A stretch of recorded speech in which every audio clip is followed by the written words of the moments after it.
I'm going to make a few general remarks about David's life in a couple of different categories, and then have the opportunity to talk about him because he's such an interesting and colorful character that I think it's a shame in some ways that Jews don't know his life better.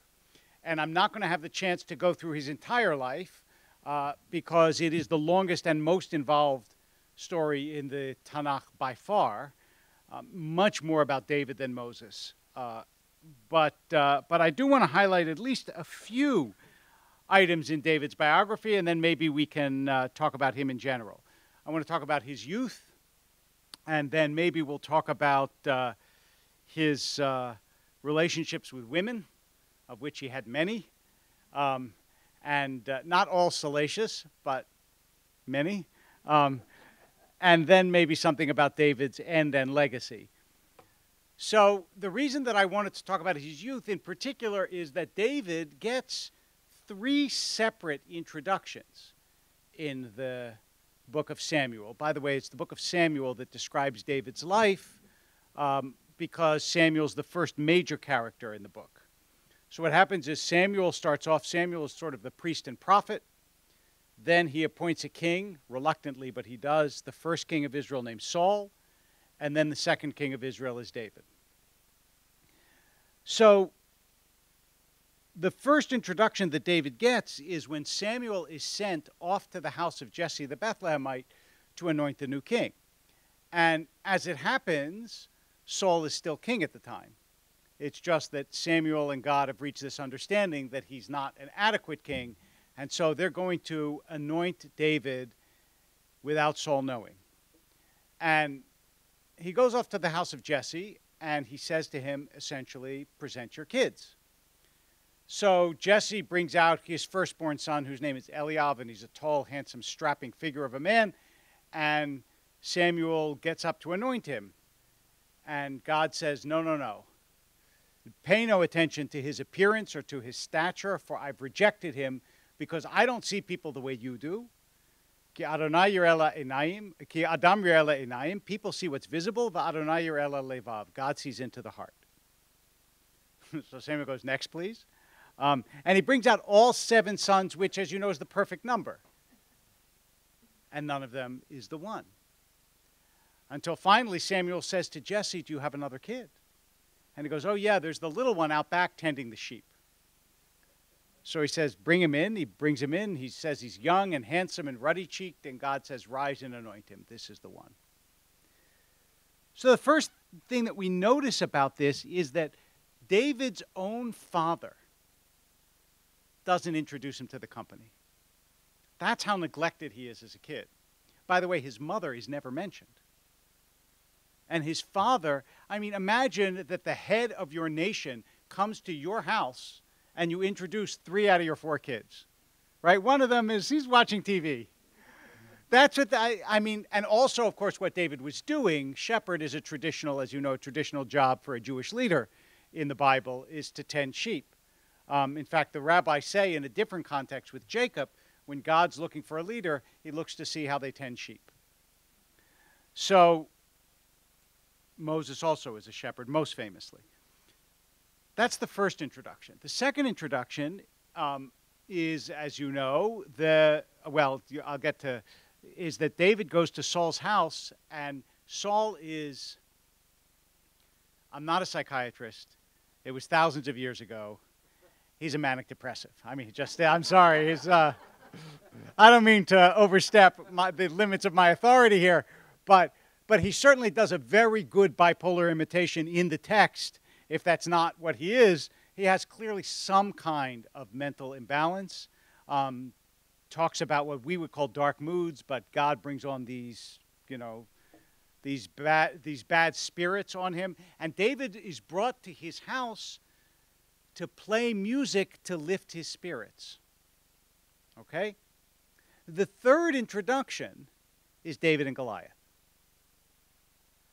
So, and what's curious about this in part is that Saul doesn't seem to know who David is when he comes to Goliath, which you can explain either as this is just sort of flashes of David's history, not in any chronological order, or Saul's depression makes him forget, or who knows what, but nonetheless, the fact remains that when David comes in the Goliath story, Saul doesn't know who he is. In the Goliath story, the reason that David is there in the first place is because his father sends him to bring food to his older brothers. That's why he's there. He has no business being, he's a little kid. He has no business being there when Goliath is challenging Israel. And also, it's a scene of great humiliation. Here comes this giant, stands before Israel, says, "Do you have a champion that's adequate to me?" They don't. Even the king, Saul, who, by the way, was chosen because he was so tall. Saul is a head taller than anyone around him, but he's obviously dwarfed next to Goliath. He can't fight Goliath either. And finally, David comes along. Now, when David comes along, it is a sort of axiom of biblical study that the first thing that a character says, epitomizes their nature. So the first thing that Abraham says is, "Hineni, here I am." And that's Abraham all over, right? That's what we think of as Abraham. What's the first thing that David says? Saul is offering a reward for whoever will kill Goliath. The first thing that David says is, "What will be given to the man who kills Goliath?" Then he goes on to say, because he's insulted God's anointed, and he's done this and he's done that and so on. But his first words aren't, "How dare this heathen insult God's anointed?" His first words are, "What will I get?" And I would say, in some ways, I mean, it's funny and it's a little bit insulting to David, but it is also, in some ways, characteristic of someone who will need exceptional survival skills to navigate his way through a very dangerous world. And if David didn't have that kind of savvy and self-interest, he probably would never have survived. But nonetheless, that's what he says. And then he has this funny exchange with his older brother Eliab, who says to him, "What are you doing here? You're not supposed to be here," because he's a younger brother. And David says, "I wasn't doing anything wrong," which is what younger brothers have said forever and ever. But then he goes on to Saul, and he says, "Look, I've been a shepherd, and I've killed lions, and I've killed bears, and I can take this Goliath." And Saul has no choice, because no one else in Israel is willing to take on Goliath. So he starts to put his armor on David, but of course David can't wear it, and David takes off his armor, which also has a metaphorical significance, right? I don't need his armor. I can function on my own. And then he goes in front of Goliath, and the truth is that in some ways we misconceive the story, because the whole idea is David is an underdog and Goliath is a champion, but really, David is no underdog. He's got a long-range weapon. Goliath has a spear, but David has a slingshot, which we know from studying Bedouins in Israel in these days. First of all, when you're alone in the fields with sheep, there's not a lot to do. And people have a sling, and that's how you know how many sheep you have every day. They would keep stones in their sling. Some days they'd have 20, some days 15. So there are always stones around. There are always slings around. And you can, in fact, launch a stone with great accuracy and great velocity if you do it all day, every day for years. And so, unsurprisingly, David has this weapon. What is interesting about the story, if you examine it carefully, is Goliath says to him, "What are you coming at me with sticks? What am I, a dog?" he says, "that you would come at me with sticks," which probably means that David had his shepherd's staff with him, thereby deceiving Goliath into thinking that that's what he intended to fight with. So it isn't just that he had a better weapon, it's also that he was fooling him.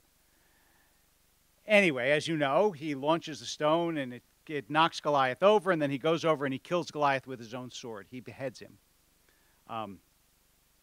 We forget how in the frenzy of how awful beheading is, we forget that in the ancient world, beheading was a commonplace, and it says something about our moral evolution that we're so scandalized by the idea that anyone would go beheading anyone else.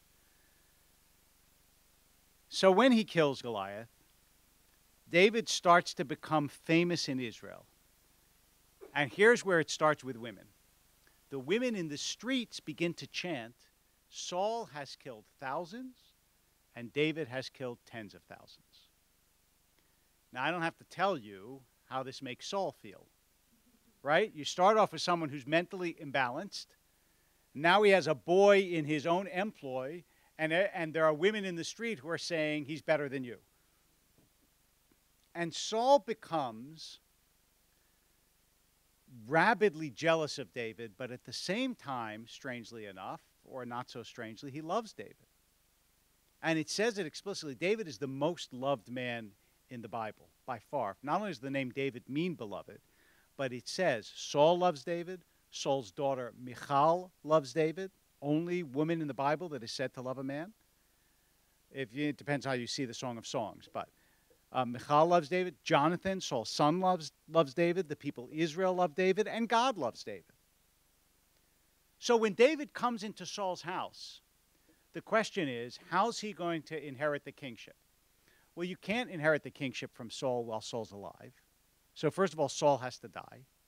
But you can't kill the king because there's no way in Israel, if you kill a king, that you're going to be able to be king, right? It's not, it's not like medieval England. You can't kill the king and become a king.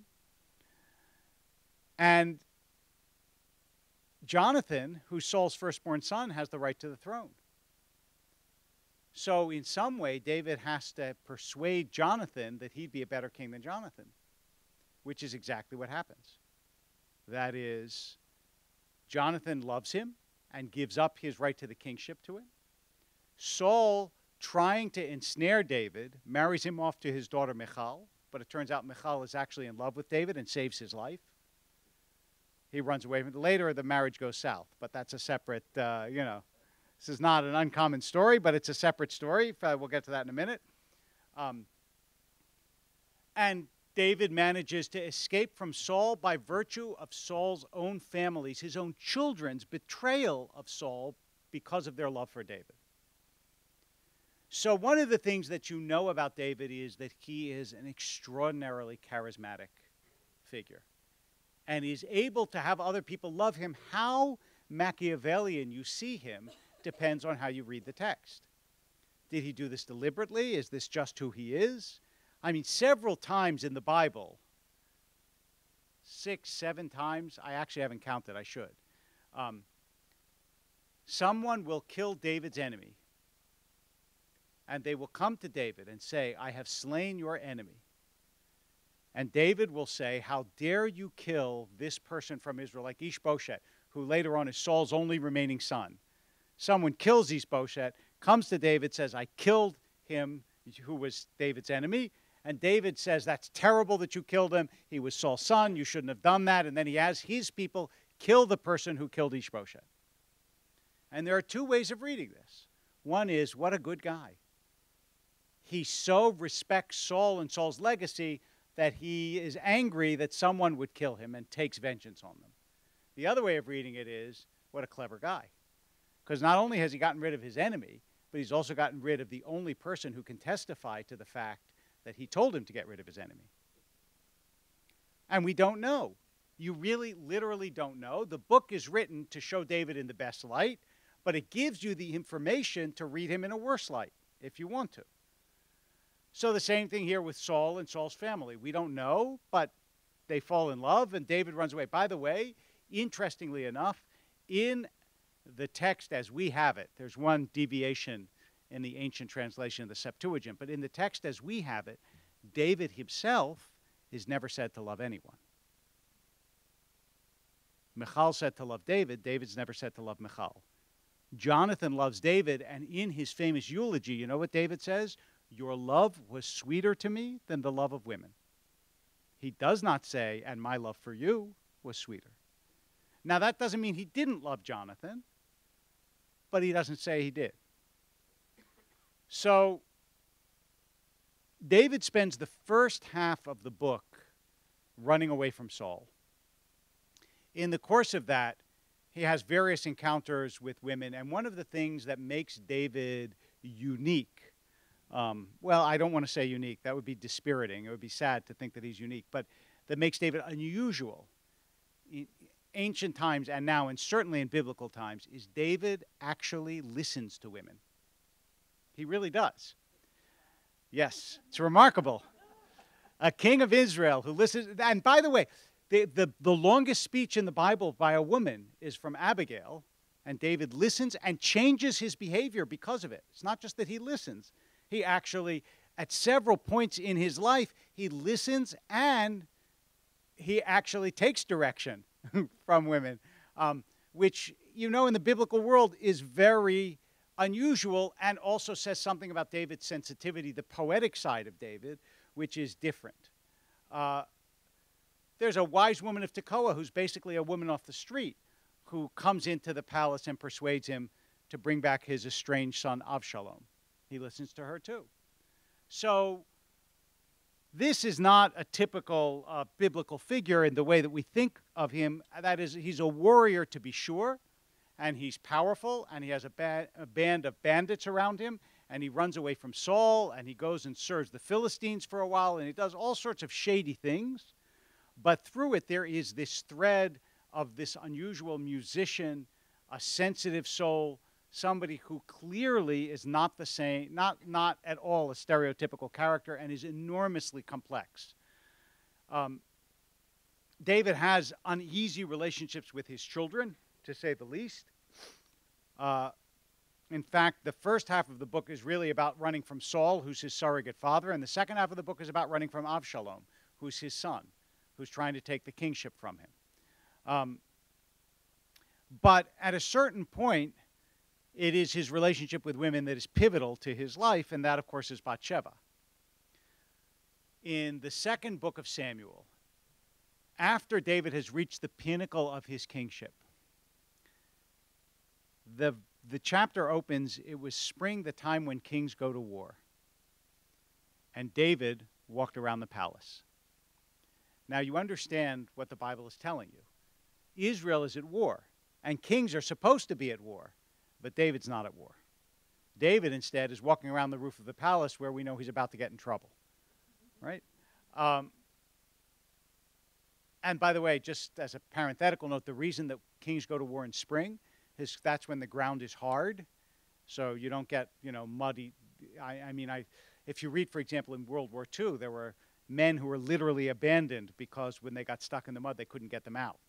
So in the trenches of the war. I mean World War I, I don't mean World War II. In World War I. So, and second, the other thing about spring is that there's fruit on the trees. So there's things for troops to eat as they go and raid from place to place. In any event, David spots Bathsheba, who is bathing on a nearby roof. It has to be a nearby roof if he can see her. Right? And whether you think it was deliberate or not deliberate has much more to do with you than with the story, because the story doesn't say. You can interpret it any way you want, but the fact still is that David is king. And it says, Bathsheba, who is the daughter of so-and-so and the wife of so-and-so. In other words, this woman is completely taken. She's taken with a husband. She's taken with a father. There's no way David could construe her as available. He summons her and sleeps with her and gets her pregnant. So Bathsheba sends a message, I'm pregnant. And David panics, and he calls her husband home, Uriah, who is a Hittite. In other words, he's one of the tribes that lives among the Israelites but is not an Israelite and is fighting for Israel. So imagine Bedouin, right? Comes home, and David says to him, how are things at the front? Fine. He says, go home, sleep with your wife. And Uriah says, no. How can I do that when my master's troops are out fighting at the front? How could I go home and sleep with my wife? At which point David must think, I can't believe I slept with the only honorable guy's wife, right, in the whole Israelite army. I got the one guy who's got principles. So, but we all know how to obliterate someone's principles. He gets him drunk. Literally, the king gets him drunk and says, now go home and sleep with your wife, and he still won't do it. So David then commits the most cynical act of brutality in the Bible. He writes a letter, says, put this guy on the front lines and make sure he gets killed, seals it with the king's seal, gives it to Uriah, and says, go bring this to Joab, who's the commander at the front. So Uriah goes carrying, probably unwittingly. One commentator I read said that they think that Uriah knew what was going on, but most assume that it's unwittingly carries his own suicide note, basically, his own murder-suicide note to the front, and sure enough, puts him in the front, he gets killed. At that point, David has an encounter with Nathan the prophet. It is just about the most dramatic scene in the whole very dramatic story. And Nathan comes to him and says, there was a rich man and a poor man. And the rich man had flocks of sheep and lambs, and a poor man had one lamb that he treasured. And a rich person was coming to visit, and a guest was coming to visit the rich man. He went and he took the one sheep from the poor man, slaughtered it, and served it to the guest for dinner. What should be done with such a man? David says, such a man deserves to die. At which point Nathan said, you are the man. And here is David's stellar moment. Because what he doesn't do is say, off with his head. Because remember, in the ancient world, kings could do what they wanted. And especially with a prophet. And there were other prophets that were persecuted and almost killed by Israel, Jeremiah among them. But instead, what David does is he tears his clothes, he weeps, he confesses before God. He prays. Bathsheba is pregnant. He's going to lose the child. He prays for the child to be saved. The child isn't saved. In other words, what David does is show himself to be a king of Israel as opposed to the kind of king that you, I mean, one of the things I put in the book is Herodotus, the Greek historian, tells this story about Cambyses, who was the son of Cyrus.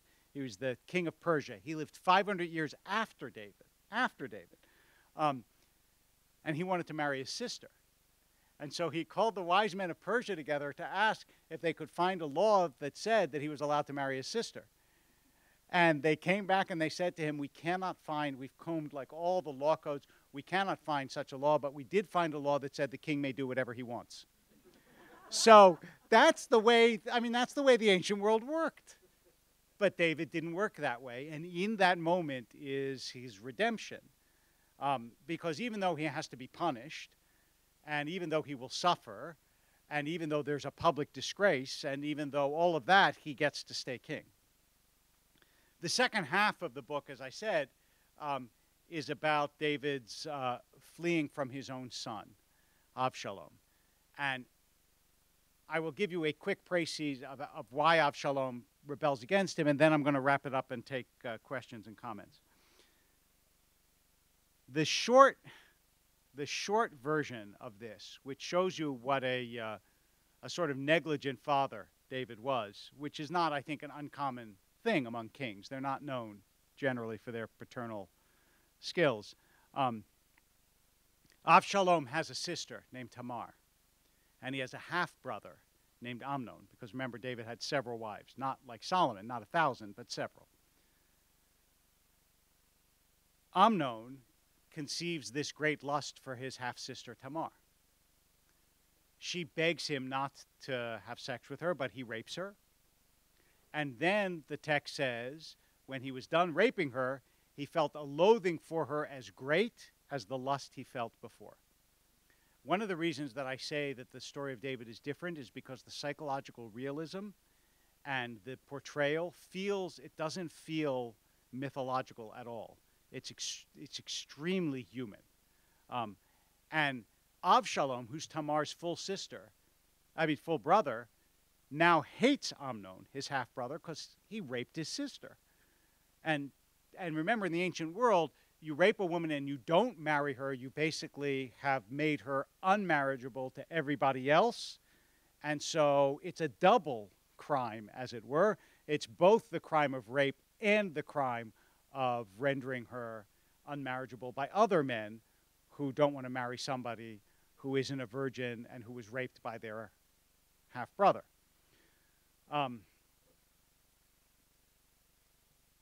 After a couple years, and he literally waits a couple years, Avshalom murders Amnon. David, through all of this, is silent. He does virtually nothing. But when Avshalom kills Amnon, David banishes Avshalom. Avshalom runs away, and David won't allow him back. Eventually, he allows him back, but there is a lasting estrangement between the two of them, and Avshalom begins to build his own coterie of supporters and eventually launches a full-scale rebellion against David. In that rebellion, there's one scene, well, it's one extended scene in a sense, I want to get to. Eventually, David says to his troops, put down the rebellion, but don't kill Avshalom, because it's his son.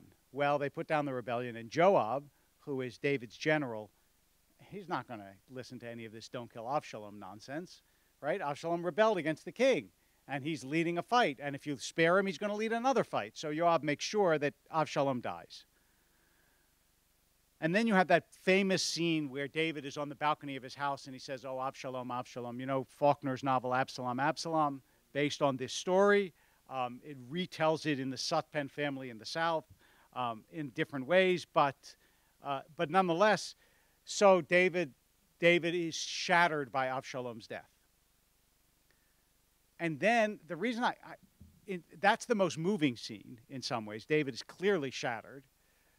But the most interesting part of all this, and again, which is so incredibly realistic and pointed and powerful, is Joab comes to David. Joab is the general who killed Avshalom. David is the king. And Joab says to David, cut this out. Stop mourning. He says, because you want to know what's going on right now? All of your troops who risked their lives to save you are seeing that the person who was trying to kill them is getting all your tears, and you're not even bothering to thank them. Instead, you sent them against Avshalom. They defeated him, and now you're crying because Avshalom is dead.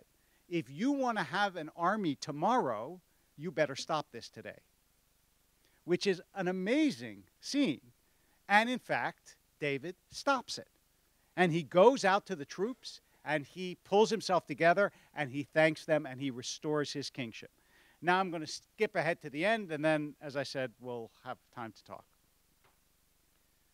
So David's now an old man. In fact, he's so old that he lies in bed with Abishag the Shunammite, who is this beautiful virgin, but it says explicitly they don't have sexual relations, and he's lying in bed with her because he can't get warm otherwise. And through a series of palace intrigues, Solomon, that is Bathsheba's second son, becomes the new king. And David, at the end, now has to give his final speech to Solomon. And so you would think David would say, you know, walk in the ways of the Lord and be faithful and righteous, because David has been to some extent. But that really isn't the content of the speech. He says a little bit of that. But what he basically says is, you know this guy Shimi who rebelled against me? Well, I promised that I wouldn't kill him. But I only promised that I wouldn't kill him. And you know, Solomon, in your wisdom, what to do. And he gives him a hit list, basically. And he tells him, be nice to this guy. Don't be nice to that guy. Now, the generous way of reading this is that David was doing exactly what a king ought to do, which is, because he's been king and Solomon hasn't, he's letting him know who's going to be a danger to his kingship before they become too dangerous. So Solomon can eliminate the dangers before they prove to be too much. But still, it's just kind of funny in the same way that David never entirely meets our expectations as a hero. He doesn't all the way to the end. All the way to the end. So let me close with this. So then why does David get to be in some ways, the most important character in Jewish history. Because remember, the Messiah comes from David, not from Moses, from David.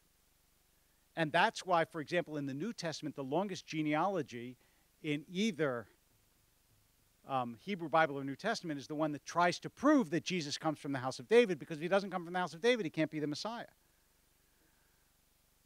But why David? Why does David's kingship get to be forever? So let me give you the usual answers, and then I'll give you my answer. Not that mine is more correct, it's just different. The usual answer, the overall answer is because God said so. And if you're satisfied with that, you would not be sitting in the Sperber room of the AJU. But since you are, let me elaborate a bit. So David's accomplishments are truly remarkable. We haven't really dwelt on them, but let me just review them. He founds the city of Jerusalem as a capital in between the North and the South, just like Washington, D.C. Because the North and the South have always been divided, David unites them for a brief time in Jewish history. He eliminates the Philistine threat, which for a long time was the greatest threat to the Jewish people and to Israel. He manages to have his son succeed him, which was not true of Saul. And as you know, throughout history, the whole aim of a king was to have their own child succeed him. And even more astonishingly for a king in the ancient world, he dies peacefully in bed, which is a really rare thing, and not in battle and not by assassination and so on. Also, David is never, which again is very rare among Israel's kings, and I hate to tell you this to disillusion you, but David is never suspected of idolatry. David might do things that God doesn't like, but his relationship to God is constant and steady and deep. And in his worst moments, he has his best moments. That is both in terms of his greatest sin, and when he's despairing, when he's on the run from Avshalom, what does he do? He turns to God and weeps and prays in a very moving scene. So David is a truly religious spirit who finds himself in the kingship, even though he does some not very admirable things. But as I was finishing the book, I thought, there's another reason that you could give. It's a more modern reason. You understand why nobody said this 1,000, 2,000 years ago. But in the Jewish tradition, the Messiah is in some ways the sum of human experience, right? Our Messiah is a human being. And if you look in the Tanakh, and I would argue even throughout history, for the person who in his time expressed the greatest range of human capacity, it's David. David is a psalmist. Don't forget the Psalms. David is a psalmist. He's a musician. He's a lover. He's a warrior. He's a king. He's a child. He's a sibling. He's a parent. He has relationships with women. He has relationships with men. He has a mentor, but he also is himself a mentor. He's someone who unites all of Israel. He has relationships with God that are enduring. I mean, everything you can think of that a human being could be in David's position, David is. And so if you're looking for somebody who exemplifies the human experience in light and dark, you know, there's a phrase about Abraham that it says that God berech Avraham bakol, that God blessed Abraham with everything. So the rabbi said, what does that mean, everything? He had some bad, poor guy. One kid runs away, or it's thrown out of the house. The other one he takes up to the mountain to kill. He has to flee to Egypt. He has a tough life. And their answer is, that's exactly the point. He blessed him with everything, with the whole range of human experience, with pain and with joy, with trials and with promises of posterity, everything.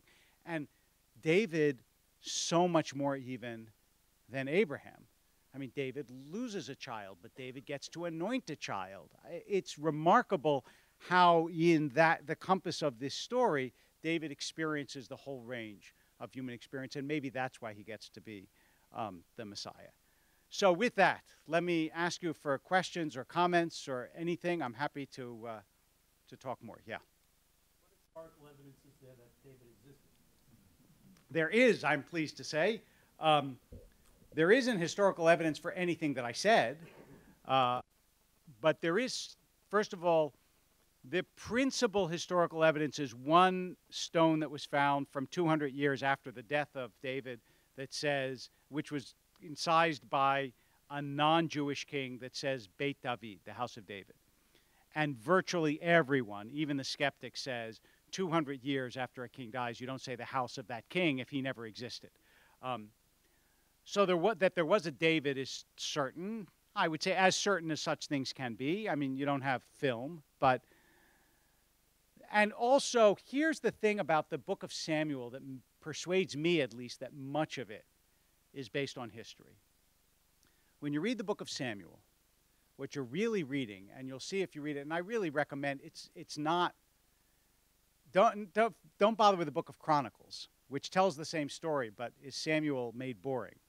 But read Samuel, and you'll see it reads like a story, and it's a great story. So when you read it, the sense that you get is here's a story about a king that's trying to tell you that the bad things you might think he did, he really didn't do. And that happens again and again. Now, in a fictional, if you're writing about a fictional hero, you don't say, you might think he did these bad things, but he didn't really do them. By far the best rationale is that whoever wrote this, and it seems like, judging from the Hebrew and so on, it was written pretty close to David's time, whoever wrote this knew that everybody knew these stories and was trying to explain that you might think that David did this bad thing, but he didn't. This is actually the real story. So it's so convoluted that it's very hard to believe that it would be made up out of whole cloth and it isn't based on some contemporary. Well, that sort of leads me to my question of, do you believe that the stories of David, were they written by the same person? Was it by committee? Was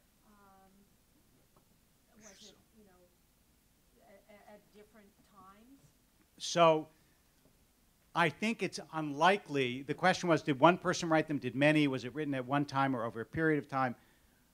Since it was an oral age where stories were told much more than written, chances are very great, I think, that it was not one person who sat down and wrote it the way we think of an author today. But we don't know the answer to that any more than we know the answer with Homer, where the exact same argument takes place.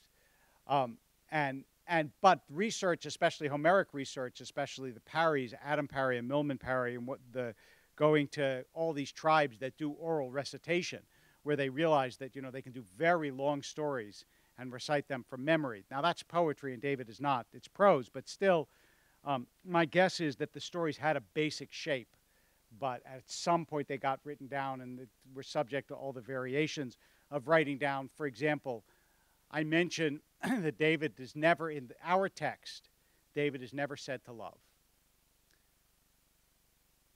But in the Septuagint, which is the early Greek translation, it says the reason, remember Amnon raped Tamar, just to remind you. It says, and the reason David didn't punish Amnon is because he was his firstborn and he loved him. What we don't know is, did the Septuagint add that to explain, or did the traditional Masoretic text accidentally leave it out? Because remember, all these texts, no matter how traditional you are, all these texts had to be copied by hand with artificial light. I mean, the conditions were not like they are today. And you had one person copying a few manuscripts. You ever read The Name of the Rose? I mean, that's what it was like, these copiers in dimly lit rooms. And throughout the Middle Ages, it was done by monastic orders. And so could phrases get dropped or repeated or so on? Absolutely, no question. Which is why, by the way, an interesting fact that all non-fundamentalist Jews should know, we don't have any two manuscripts of the Bible that match. When you hear someone say that it's been given unchanged since Sinai, the exact opposite is the case. The exact opposite. There are, in fact, no two manuscripts of our earliest manuscripts from the 10th century and way back certainly to the Dead Sea Scrolls that are identical. Now, the changes are small. They're small. It's not like Abraham is called Fred, you know. I mean, there are small changes. But there are changes there that let you know that copiers introduce mistakes, and that there probably, it's a good chance there never was an Ur text from which everyone copied. And the Talmud, when it quotes the Torah, sometimes quotes a Torah that has different words than what we have. So we know the time of the rabbis had a slightly different text too. In fact, when I was in rabbinical school way back when here at the AJU, we had to buy this book that I may still have, that I'm happy to sell you. That was the most boring book imaginable. It's called the Biblical Hebraica Stuttgart. It, of course, is German, and it lists all the manuscript variants of all the Torahs that we have, with all these symbols and signs and so on that you're supposed to understand, that Sioni Zevet taught us to read and that I don't know. But that's so, yeah. So the book of Psalms is a very difficult problem, because on the one hand, there's one psalm when David, at the very end of Samuel, that is a psalm that David is supposed to say, but the truth is it doesn't fit very well into the context, and it feels much more like it was a standard psalm that was stuck in there. And the book of Psalms itself, a lot of the psalms clearly weren't written by David because they refer to events after his death. And the ones that could have been written by David, nobody knows. So in writing a book about David, you have to be careful how you use the Psalms as evidence of what happened.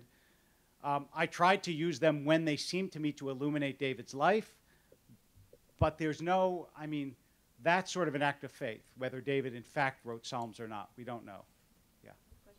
I have two questions, actually, if I could. What motivated you to write about this particular character of the Bible? And also, because I did read it, and when I read it, I thought of Shakespeare's histories and the character analysis. How much of what you wrote was influenced by these kind of character analysis? Well, I do talk actually a little bit about Shakespeare in the book, and at the beginning I tell the story. One of the reasons I do that is because they used to read the story of David around Shakespeare's birthday every year, around April, in the English lectionary readings. So Shakespeare knew very well the story of David, and clearly in the Henry stories and even in Hamlet, there's David. I mean, one of the things David does is feign madness in front of the king of the Philistines, which is very Hamlet-y. So I chose it for two reasons. One is I tell the story at the beginning about how my father wrote about David in my page in the yearbook, and that sent me back to the Bible to see what that was about. And also because, I mean, it's not only a function of the fact that it's my name, but when I was asked by Steve Zipperstein, who's the general editor of the Yale Lives series, he said to me basically, he said, look, we'd like you to do one of this. They do ancient and modern Jewish lives. So they have Trotsky and Hank Greenberg and also Jacob from the Bible. Now that you could pick any notable Jewish life you wanted, he said. We thought you'd want someone from the Bible. Moses is taken. That was what he said. I said, fine. Actually, I wasn't going to go for Moses, but okay. For me, David was by far the most interesting character. I think if I was going to pick another character, if I could, if there was enough material, the second, I mean, other than Jacob, who's the most interesting character for me in the Torah, the second most interesting character is Saul. I mean, I find Saul fascinating, but nobody has it on David, really. I mean, it's just an incredible story. And also, it has the advantage of being a story that is remarkably little known among Jews, even who sing Melech Chai V'Kayam, David Melech Yisrael, right? David, king of Israel. But if you say to them, so what did David do? They don't know so much. And so that was also something that, yes? If David is an archetype for modern man, and God loves David, and then God loves us, then why does bad things happen to good people? I have a long answer to that question, but it's not so much about David. So let's save that for another theological evening. Yeah. But you can buy one of my other books. It talks about that. Yeah. No, he did not. He didn't even have the blueprints. What he had was the idea. Solomon, right? David was the one who came up with the idea of building a temple for God. God says, no, instead, God reverses it and says, I will build a bayit, a house for you, and that it will always be the house of David, will always be the king of Israel. But it's Solomon who builds the temple. Now, there's a theological reason and a practical reason. The theological reason, according to the book of Chronicles, is that David had too much blood on his hands. That's what the book of Chronicles says. But the practical reason also is, in order to build a temple, you have to be settled. And David wasn't settled. He was always fighting. He was always on the run. He had a very uneasy kingship, so it was going to be hard for him to do that. Solomon, he bequeathed to Solomon a fairly settled kingdom. Solomon was able to expand trade and bring in materials and so on. So, yeah. Was King David rebuked by another prophet who told him God would not let him build the temple? He was told by Nathan in both Samuel, and I think it's also Nathan in Chronicles, that he can't build the temple. But it wasn't a rebuke. The rebuke was, you think you'll build a house for God. No, God will build a house for you. God doesn't need a house, but then God goes and lets Solomon do it. So it might be, it could be seen as a slight slapdown, but it's not, I don't think doesn't have the same tenor as the first rebuke. So, yes? David lived 1,000 years BCE, and that's relatively reachable by scientists today. Are there good references about climates and whether there really was a race like Goliath and Well, it's not a race. Goliath wasn't a race. He was just a guy. Well, you couldn't say, could someone grow to 7'5" or 7'6" in the ancient world? Sure. well, Absolutely. But then the question is, were there a lot of them? Well, it doesn't say there were a lot of them. That's from the beginning of Genesis that it talks about Nephilim, giants on the earth, but not in the book of Samuel. It's just Goliath. But is there any scientific evidence and is there a good source? For what? Well, did somebody find some giant bones and a whole bunch of them? No, what I'm saying is, you keep saying a whole bunch of them. Nothing in David says that there was a race of Goliaths. It says there was one very tall man named Goliath. Right. So, no, we have not found Goliath's skeleton, but there's nothing intrinsically implausible about the idea that there was one extremely tall, muscled guy a couple thousand years ago. It could happen just as it could happen today. Right. Right. In terms of other scientific research, it depends who you believe. There's one archaeologist and also now his daughter who believe they found what was David's palace. Other archaeologists disagree. Research is ongoing. Hopefully we'll find more. Was climate a factor in Solomon's temple? They couldn't build it because the weather was so bad. Not that I'm aware of. Listen, it's hot and dry. It was hot and dry then. It's hot and dry now. Oh, well, you read about lush flowing and... That's the idea that Israel has in its short compass more climate changes than any other comparable country in the world.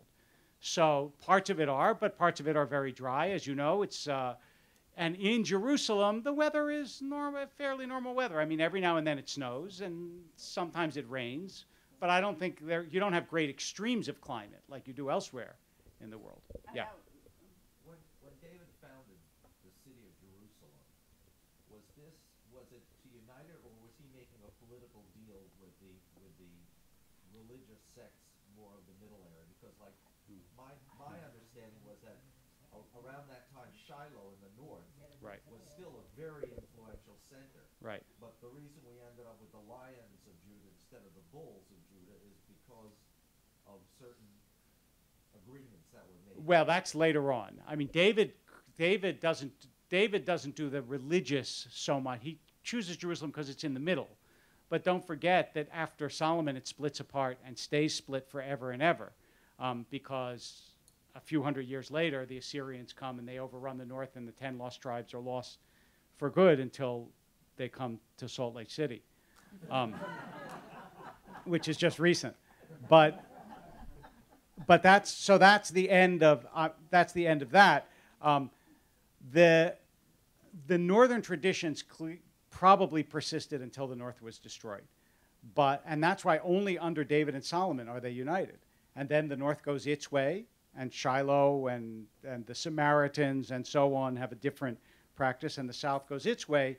And that's what probably happened when the north was destroyed, is that most of the 10 tribes went south. I mean, they also scattered among the Assyrians and so on, but most of them probably ran south, because even though they were antagonistic to their cousins, they were still nicer than the Assyrians. So, yeah. You talk about the ages of people during this time. I'm curious.